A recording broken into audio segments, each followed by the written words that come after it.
ভারতে এখনো 25 থেকে 30 দিনের গ্যাস মজুত রয়েছে বলে সূত্রের খবর। যুদ্ধ আবহের আগেই সতর্ক রয়েছে ভারত এবং এখনো প্রায় 74 দিনের তেলও মজুত রয়েছে। এই তেল মজুতের ক্ষেত্রে কিন্তু ভারত এগিয়ে রয়েছে। যে সূত্রে খবর পাচ্ছি আমরা যে 74 দিনের তেল মজুত রয়েছে, গ্যাস মজুত রয়েছে 25 থেকে 30 দিনের। তাহলে এই সংকট তৈরি করা হচ্ছে কেন? পশ্চিমবঙ্গের বিভিন্ন জায়গায় মানুষ লাইনে দাঁড়াচ্ছেন, তারা বলছেন অনলাইনে বুকিং করা যাচ্ছে না। এই অনলাইনে বুকিং না করার পেছনে আসল কারণটা কি তার আগে জানিয়ে রাখি, ভারত সরকারের তরফ থেকে একটা জারি করা হয় সতর্কতা।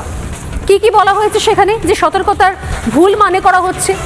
সতর্কতায় বলা হয়েছে যে 25 দিনের আগে গ্যাস বুক নয়, গ্যাস বুকিংয়ে KYC জরুরি, মানে যাতে যে কেউ অন্য যে কোনো নামে গ্যাস বুকিং না করতে পারে। আর বলা হচ্ছে ঘরোয়া সিলিন্ডারে প্রাধান্য দিতে। এটা কেন্দ্র ইতিমধ্যে বলে দিয়েছে, এমন নয় কি কেন্দ্র আজকে বলছে। বলা হয়েছে 25 দিনের আগে গ্যাস বুক করবেন না। তার সঙ্গে এও বলা হয়েছে যে গ্যাস সিলিন্ডার বুকিংয়ের জন্য KYC জরুরি রয়েছে। আর বলা হয়েছে ঘরোয়া সিলিন্ডারে প্রাধান্য দিতে। এখন প্রশ্ন হচ্ছে যে এটা কেন্দ্রকে বলতে হচ্ছে কেন? তাহলে কি কোথাও কেউ KYC ছাড়াও বেনামে ঘুরপথে সিলিন্ডার আগে থেকে তুলে রাখছে, যে কারণে রাজ্যে জ্বালানি সংকট তৈরি হচ্ছে?